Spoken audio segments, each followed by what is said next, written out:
And welcome everyone to Vinegar and Spice, or at least half of Vinegar and Spice.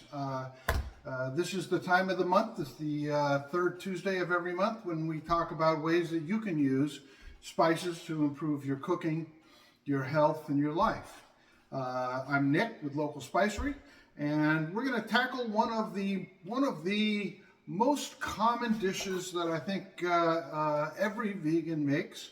We're going to make a tuna fish or tuna no fish.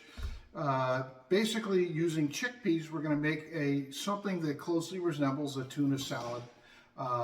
One of my favorite dishes. I don't really think of it myself as a tuna dish. I love it because I love legumes, and chickpeas are my favorite legumes. So we're gonna be using 4 different Local Spicery products, and we'll discuss them all. This one is one that it really is pretty fundamental to everything in my cooking. It's called depth, and we call it depth because it's basically just an umami bomb. It is a flavor enhancer. The main flavors in depth are onion, porcini mushroom, sun-dried tomato, kombu kelp, all of those things that give us those rich umami flavors. And particularly when you're cooking whole food plant-based, we miss out on a lot of umami flavors because one, we're not eating meat, and secondly, we're not eating salt. And why salt? Well, salt breaks down fats and releases umami. So it's a good way to add it in. It's completely salt-free, and it's good for you. I'm also going to, speaking of salt, I'm also going to be using our salt substitute, Salacious. I'm going to be using, this is one that not many of you probably know about or know that we even carry. This is kibbled nori. Nori is the sea vegetable that's used when you roll up sushi. In this case, it's milled down to a little bigger than granules, but smaller than I would call flakes.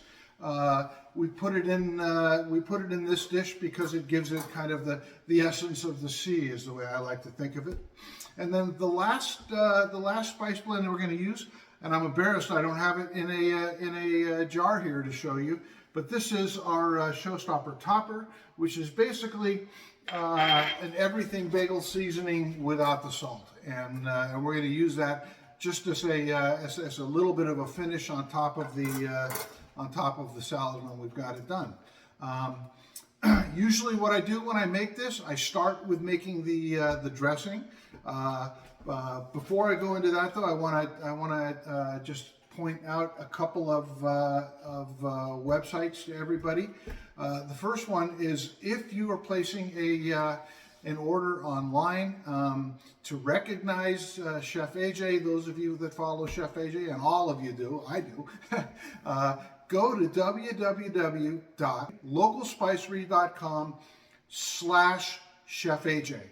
And that will bring you to a landing page that is created just for Chef AJ. She talks up there about some of her favorite spices. There's a button you can click into there that'll take you to a landing page where we have extracted all of our salt-free blends, SOS-free blends. And by the way, we're now up to 55 salt-free blends. I think that's quite an accomplishment, and plans to keep getting more and more and more. I've got several blends that I'm planning on reissuing without the salt. And then the other URL two more URLs. One is www.localspicery.com/blog.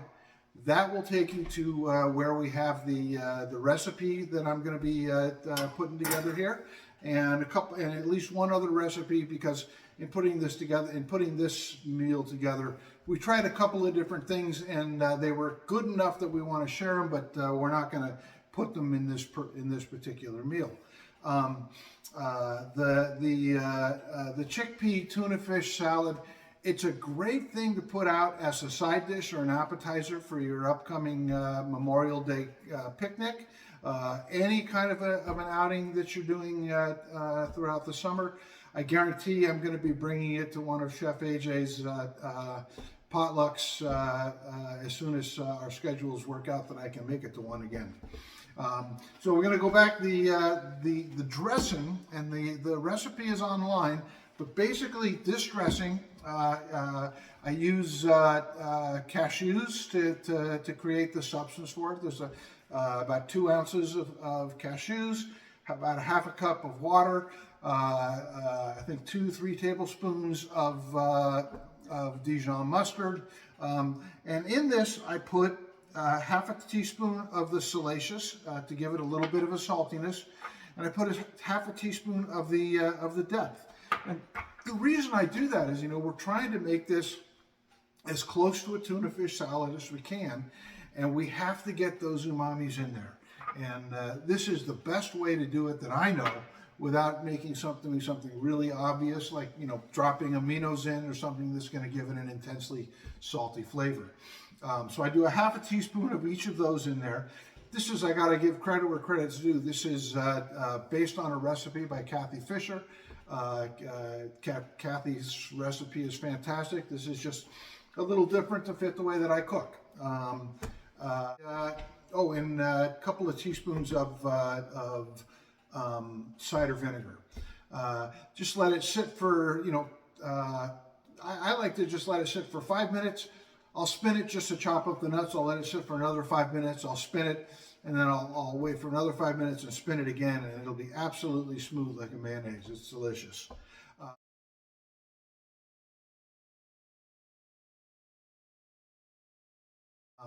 The chickpeas that I'm using, usually we cook our own. We get dried chickpeas. We're a little bit behind, so to make things faster and easier, I'm using these, which we just get at Costco. They do have a little bit of sodium in them, so I want to rinse them. It's not very much. I think that per serving it's like 6-7%, but we don't really need that in any way, so let's get rid of it. And then recipes that I've read for doing chickpeas, a chickpea salad like this. Some people say use a fork to smash them with. Some people say put them in a Cuisinart or a food processor. I'm old school, baby. Potato masher. So we're going to try to mash these down.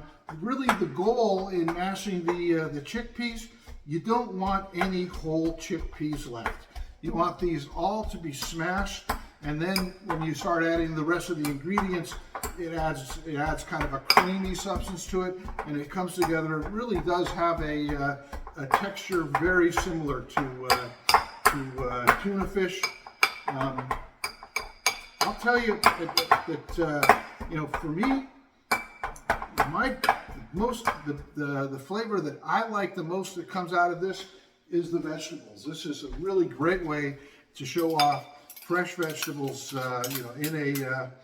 in a light salad like this. Okay, we'll get rid of this. All right, so there's the chickpeas. They're looking quite good.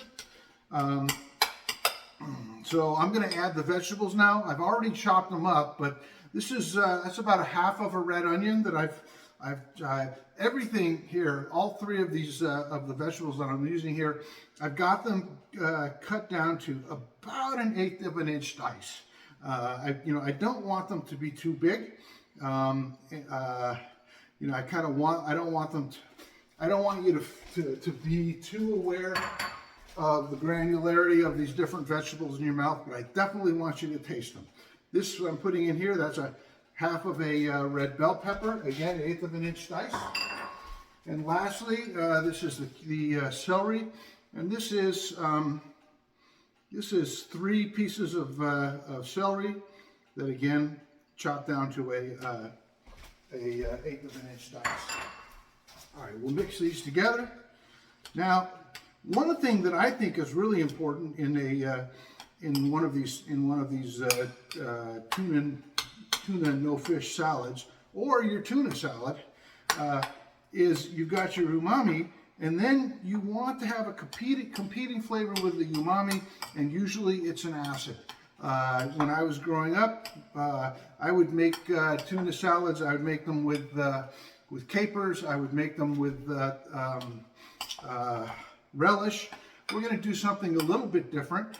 It won't be surprising for those of you that follow me, because you know that this is like one of my favorite food groups, and that is we're going to add some pickled vegetables, and this is just some carrots and some red onion that I just a couple of hours ago set them up in the refrigerator to marinate.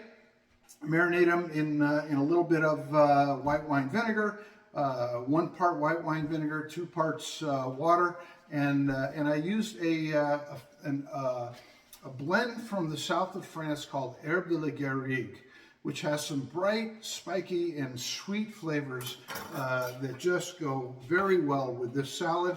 It kind of gives it some context, and also it goes well with these particular vegetables. So I'm just going to quickly take, these are, basic matchsticks. They're about 1/8 inch shred. I'm just going to cut them like this, get them down to, something close to 1/8 of an inch dice on this as well. And the whole idea here is just, as I said, we want to have a competing flavor with the umamis of the chickpeas. And I think that's good enough. Also adds just a little bit of liquid, which is nice. Okay, there we go. I'm going to mix this in. And this, how long have we been going here? 5 minutes. We're basically done with this salad. Going to mix this a little bit, and then we're going to add some of this dressing.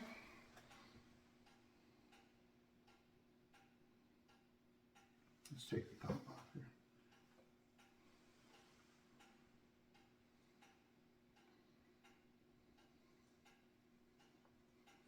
That'll be enough. And this dressing is it's quite tangy. It's a little bit of a salty flavor that comes from the salacious, and it has that essence of the sea that comes from the kibbled nori. And by the way, I'm going to bring this up to the camera for a second just so you can take a look at it, because it is visually striking. You can see the orange of the carrots, you can see the red of the onion, the red of the bell peppers. It's a very, very lovely dish. Very light. And so how are we going to serve this? I'm just going to put it out on some butter lettuce. I like butter lettuce because if you want to, it's very pliable and you can roll it like a wrap, or you can just curl it like a taco. They're very very versatile, and they're beautiful. So here we go. Just give it a little bit of shape. There we go.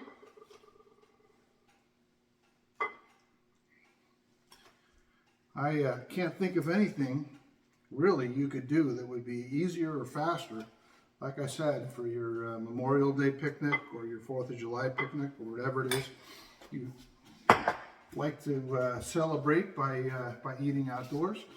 And then I'm going to just take a little bit of this bada bing of the Showstopper Topper. Showstopper Topper actually has a fairly strong garlic flavor because it's got garlic flakes in it, which adds a lot to the flavor of this this particular salad. And that's it, my friends. I'll bring it up for you to see, but that's all that it takes to create this lovely dish.